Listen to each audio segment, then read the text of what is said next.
नमस्कार, मैं शिल्पा शर्मा। ये है हिमाचल 365 और आप देख रहे हैं हिलकस न्यूज। तो चलिए शुरू करते हैं आज के मुख्य समाचार। 19 लाख बीपीएल व एपीएल कार्ड धारकों को बड़ी राहत, सीएम ने की ये घोषणा। बेरोजगारी, गरीबी और महामारी से आजादी ही असली आजादी होगी। सीएम जयराम ने कर्मचारियों को दिया तोहफा, 6% महंगाई भत्ते की घोषणा। मां श्री नैना देवी जी के दरबार में अष्टमी की धूम।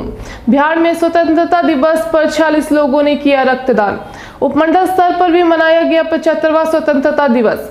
राष्ट्र के नाम राष्ट्रपति रामनाथ कोविंद का पैगाम, बेटियों को आगे बढ़ने के मौके दे सभी परिवार। अब खबरें विस्तार से। 19 लाख बीपीएल व एपीएल कार्ड धारकों को बड़ी राहत, सीएम ने की ये घोषणा। हिमाचल प्रदेश के करीब 19 लाख गरीबी रेखा से नीचे, बीपीएल व गरीबी रेखा से ऊपर एपीएल कार्ड धारकों को मुख्यमंत्री जयराम ठाकुर ने स्वतंत्रता दिवस के मौके पर बड़ी राहत दी है। बीपीएल कार्ड धारकों को अब उचित मूल्य की दुकानों, राशन डिपो में पहले के मुकाबले रिफाइंड व सरसों का तेल 10 से 20 व एपीएल वालों को 5 से 10% सस्ता मिलेगा। सरसों तेल के दामों में हुई बढ़ोतरी को देखते हुए लोग काफी समय से सरकार से राहत देने की मांग कर रहे थे।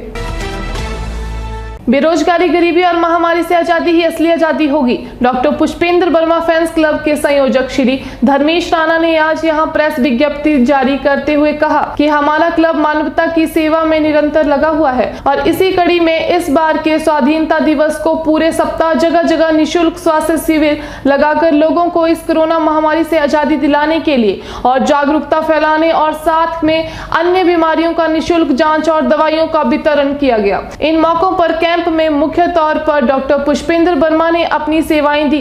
उन्होंने लोगों को जागरूक करते हुए कहा कि हमें इस महामारी से आजादी पानी है तो उसके लिए हम सबको वैक्सीन लगवाना और उसके बाद मास्क का उपयोग करना और शारीरिक दूरी बनाए रखना एक मूल मंत्र है। उन्होंने कहा कि बेरोजगारी, गरीबी और महामारी से आजादी ही हमारे देश की सच्ची आजादी है। क्लब के अध्यक्ष व बीडीसी हमीरपुर ब्लॉक समिति के उपाध्यक्ष श्री संजीव शर्मा ने बताया कि स्वाधीनता के उपलक्ष्य पर doctor Pushpendra Verma fan club ने गसोता पंचायत, नारा पंचायत, नेरी पंचायत और अन्य जगहों पर शिविर लगाकर हमीरपुर की जनता के लिए एक राहत पहुंचाने का कार्य करने की कोशिश की, जिसमें हमें जनता का भरपूर सहयोग मिला और इन स्वास्थ्य शिविरों में 550 से ज्यादा मरीजों का जांच व उनको निःशुल्क दवाई व निःशुल्क टेस्ट कर के सुविधाएं उपलब्ध कराई गई। सीएम जयराम ने कर्मचारियों को दिया तोहफा, 6% महंगाई भत्ते की घोषणा। खालिस्तान समर्थकों की धमकियों के बीच मुख्यमंत्री जयराम ठाकुर ने मंडी के शेरी मंच से शान से तिरंगा लहराया। 75वें राज्य स्तरीय स्वतंत्रता दिवस के कार्यक्रम में मुख्यमंत्री जयराम ठाकुर ने प्रदेश के 2.5 लाख सरकारी कर्मचारियों और 1.25 लाख पेंशनरों को महंगाई भत्ते डीए की 6% किस्त जारी करने का ऐलान कर बड़ा तोहफा दिया है। सरकारी कर्मचारियों और पेंशनरों को 1 जुलाई 2021 से महंगाई भत्ते की किस्त जारी होगी। कोविड काल में किस्तें फ्रीज करने की वजह से महंगाई भत्ता 1 जनवरी 2020 से 1 जुलाई 2021 तक लंबित है। उन्होंने कहा कि हिमाचल के वीरों का बलिदान भुलाया नहीं जा सकता। कोविड काल में भी प्रदेश का विकास नहीं रुका। वैक्सीनेशन में हिमाचल देश में पहले नंबर पर है। इसके लिए सभी कोविड वॉरियर बधाई के पात्र है। मुख्यमंत्री जयराम ठाकुर ने कहा कि 100% वैक्सीनेशन करने वाला पहला प्रदेश बने, हम इस ओर अग्रसर है। मां श्री नैना देवी जी के दरबार में अष्टमी की धूम। विश्व विख्यात शक्तिपीठ मां श्री नैना देवी जी में चल रहे श्रावण अष्टमी के दौरान सोमवार को अष्टमी का दिन बड़ी धूमधाम से मनाया गया। सुबह की आरती के साथ विशेष पूजा अर्चना की गई। अष्टमी को लेकर श्रद्धालुओं में भारी उत्साह दिखा। सुबह से ही मां के दर्शनों के लिए श्रद्धालुओं की भीड़ उमड़नी शुरू हो गई थी। कोविड-19 महामारी के चलते श्रद्धालुओं की संख्या पिछले मेले की अपेक्षा काफी कम रही है। इस दौरान प्रशासन, मंदिर न्यास और पुलिस द्वारा श्रद्धालुओं की सुविधा के लिए विशेष व्यवस्था की गई थी। बिहार में स्वतंत्रता दिवस पर 46 लोगों ने किया रक्तदान। जिला रेड क्रॉस सोसाइटी ने 75वें स्वतंत्रता दिवस के उपलक्ष्य पर युवा कला मंडल बिहार के सहयोग से गांव बिहार में रक्तदान शिविर का आयोजन किया। इस शिविर में 46 लोगों ने रक्तदान किया। इस शिविर में क्षेत्र के युवाओं के अलावा भूतपूर्व सैनिकों और अन्य लोगों ने भी बड़ी संख्या में भाग लिया।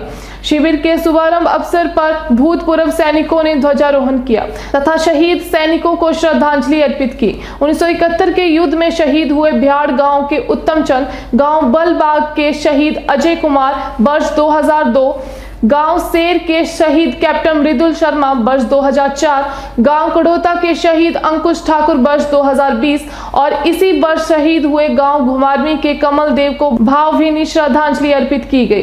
कार्यक्रम के दौरान क्षेत्र के भूतपूर्व सैनिकों को सम्मानित किया गया तथा कला मंडल की पब्लिक लाइब्रेरी का शुभारंभ भी किया गया। कार्यक्रम में युवा कला मंडल के सहयोगी संगठनों, आस्था मनोरंजन प्रेरक समूह और प्रगतिशील मंच में कार्यकर्ताओं ने भी भाग लिया। इस अवसर पर युवा कला मंडल के अध्यक्ष सुशील शर्मा, सचिव आशीष शर्मा, कोषाध्यक्ष अरुण शर्मा, सलाहकार अमरजीत शर्मा और अन्य लोग भी उपस्थित थे।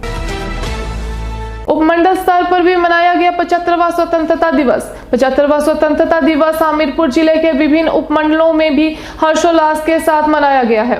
भोरंज के मिनी सचिवालय के परिसर में आयोजित उपमंडल स्तरीय समारोह के दौरान एसडीएम राकेश शर्मा ने ध्वजारोहण किया और उपस्थित लोगों को आजादी के अमृत महोत्सव की शपथ दिलाई। इस अवसर पर उन्होंने शहीद सैनिक अंकुश ठाकुर और शहीद कमल देव के परिजनों को विशेष रूप से सम्मानित किया।